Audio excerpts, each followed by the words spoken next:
नमस्कार। Stock market course for intermediates के इस थर्ड पार्ट में आपका स्वागत है।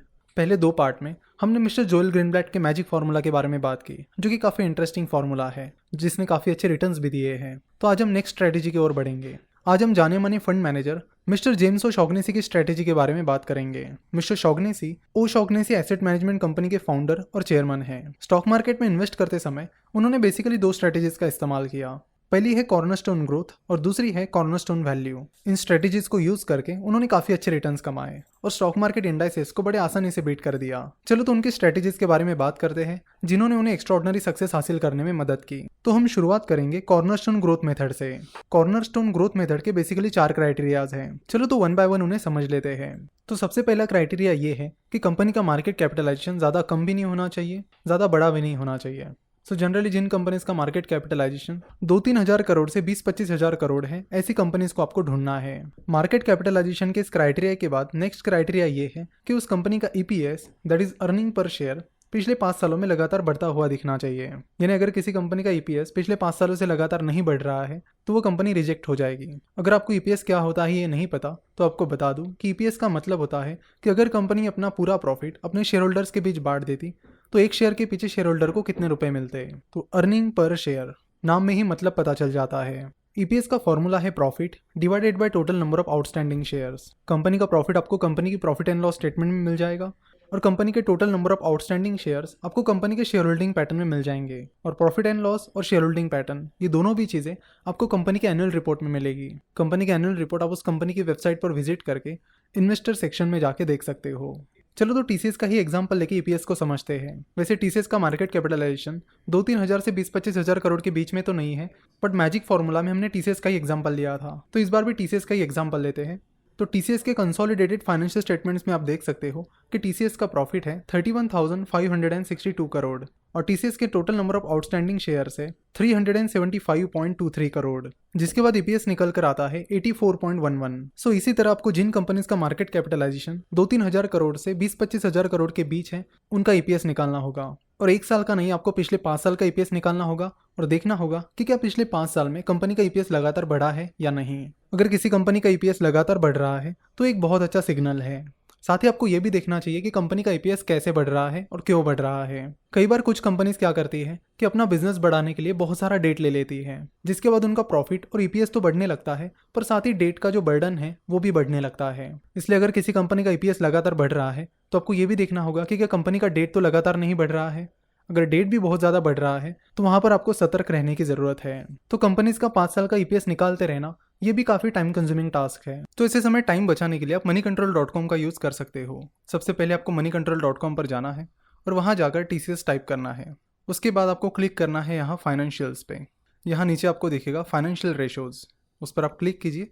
उसके बाद ये पेज ओपन हो जाएगा और यहाँ ऊपर 2 ऑप्शंस आपको दिए गए हैं, स्टैंड अलोन और कंसोलिडेटेड। स्टैंड अलोन का मतलब होगा सिर्फ टीसीएस और कंसोलिडेटेड का मतलब होगा टीसीएस और टीसीएस की सब्सिडियरी कंपनीज। तो हमने जो ईपीएस निकाला था वो कंसोलिडेटेड का निकाला था। So let's click on consolidated. तो यहाँ पर आपको पिछले 5 साल का ईपीएस दिखेगा। तो यहाँ ऑब्जर्व करने पर आपको पता चलेगा कि पिछले 5 सालों में टीसीएस का ईपीएस बढ़ा नहीं है बल्कि कम हो गया है। तो मिस्टर ओ शॉगनेसी का क्राइटेरिया है कि पिछले 5 साल में ईपीएस लगातार बढ़ना चाहिए।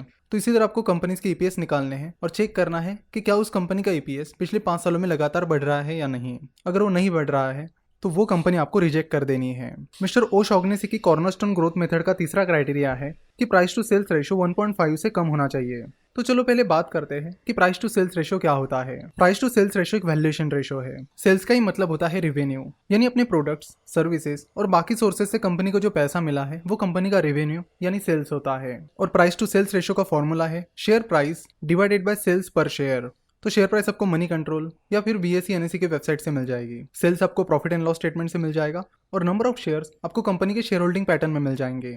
अगर प्राइस टू सेल्स रेशो के इस फॉर्मूला को सिंप्लीफाई किया जाए तो ये फॉर्मूला कुछ इस तरह बनेगा, market capitalization divided by sales. तो मार्केट कैपिटलाइजेशन आपको मनी कंट्रोल वेबसाइट पर मिल जाएगा और सेल्स यानी रेवेन्यू आपको कंपनी की प्रॉफिट एंड लॉस स्टेटमेंट में मिल जाएगा। सो अगर टीसीएस की बात की जाए तो टीसीएस का मार्केट कैपिटलाइजेशन है 7,96,631 करोड़ और फाइनेंशियल ईयर 2018-19 में टीसीएस का सेल्स था 1,46,463 करोड़, जिसके बाद प्राइस टू सेल्स रेशो निकल कर आता है 5.43।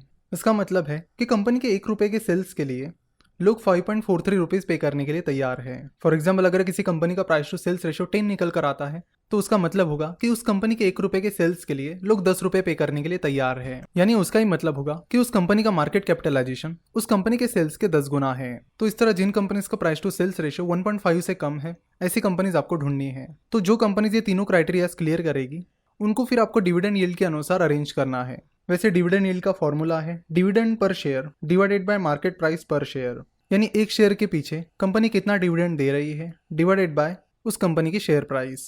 कंपनी को जो प्रॉफिट होता है उसका कुछ हिस्सा कुछ कंपनीज अपने शेयर होल्डर्स के साथ शेयर करती है, उसे डिविडेंड कहते हैं। और जरूरी नहीं होता कि सारी कंपनीज डिविडेंड ही दे।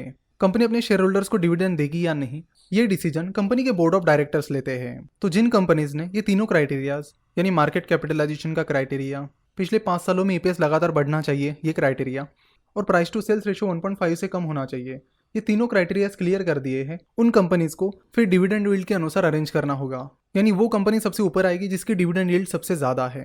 तो ये थे मिस्टर ओशॉग्नेसी की कॉर्नरस्टोन ग्रोथ मेथड। अगर आपके लिए सारे कैलकुलेशंस मैन्युअली करना पॉसिबल है तो आप जरूर कीजिए। तो यहाँ पर आप screener.in का यूज कर सकते हैं। आपको करना यह है कि screener.in पर जाकर स्क्रीन पर क्लिक करना है और उसके बाद यहाँ राइट हैंड साइड में जो सर्च बॉक्स है उसमें आपको टाइप करना है ओशॉग्नेसी, या फिर शॉग्नेसी टाइप किया तो भी चलेगा और सर्च पर क्लिक कर लीजिए। जिसके बाद यहाँ नीचे आपको शॉग्नेसी के दोनों फॉर्मूलाज मिल जाएंगे, फार्मूला 1 एंड फार्मूला 2। तो फार्मूला 2 जो है वो है कॉर्नरस्टोन ग्रोथ का, तो उस पर आप क्लिक कीजिए और यहाँ नीचे आ जाइए तो आपको पता चलेगा कि क्या क्या क्राइटेरिया यहाँ पर डाले गए हैं। तो यहाँ पर क्राइटेरिया डाला गया है कि मार्केट कैपिटलाइजेशन 1000 करोड़ से 5000 करोड़ के बीच होना चाहिए, इस साल का ईपीएस पिछले साल के ईपीएस से ज्यादा होना चाहिए, देन यहाँ पर लिखा है कि प्राइस टू सेल्स रेशियो 1.5 से कम होनी चाहिए, और यहाँ पर एक क्राइटेरिया ज्यादा डाल दिया गया है, वो ये कि कंपनी के पिछले 3 साल की प्रॉफिट ग्रोथ कंपनी के पिछले 5 साल की प्रॉफिट ग्रोथ से ज्यादा होनी चाहिए। वैसे ये क्राइटेरिया मिस्टर ओशॉग्नेसी के क्राइटेरिया में शामिल नहीं है, तो इसे आप चाहे तो यहाँ से हटा भी सकते हैं। और हटाकर रन क्वेरी पर क्लिक करके आपको वो सारी कंपनीज मिल जाएगी जो कॉर्नरस्टोन ग्रोथ क्राइटेरिया को क्लियर करती है।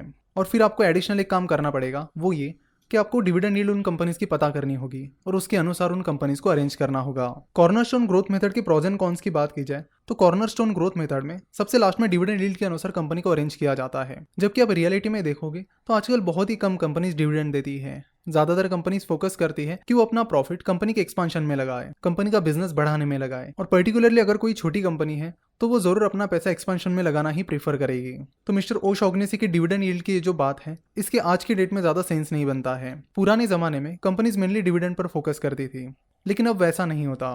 वैसे इस मेथड ने मिस्टर ओशॉग्नेसी को सक्सेस दिलाने में काफी हेल्प की है और इस मेथड से उन्होंने काफी अच्छे रिटर्न्स कमाए हैं। तो इस मेथड को आप अप्लाई करके देख सकते हो कि क्या ये मेथड आपको सूट कर रही है या नहीं। आशा करता हूँ कि आपको मिस्टर जेम्स ओशॉग्नेसी की ये मेथड अच्छे से समझ में आई होगी। नेक्स्ट पार्ट में हम उनकी दूसरी मेथड कॉर्नरस्टोन वैल्यू के बारे में बात करेंगे। तो ये लेक्चर देखने के लिए और हमसे जुड़े रहने के लिए आपका बहुत बहुत धन्यवाद।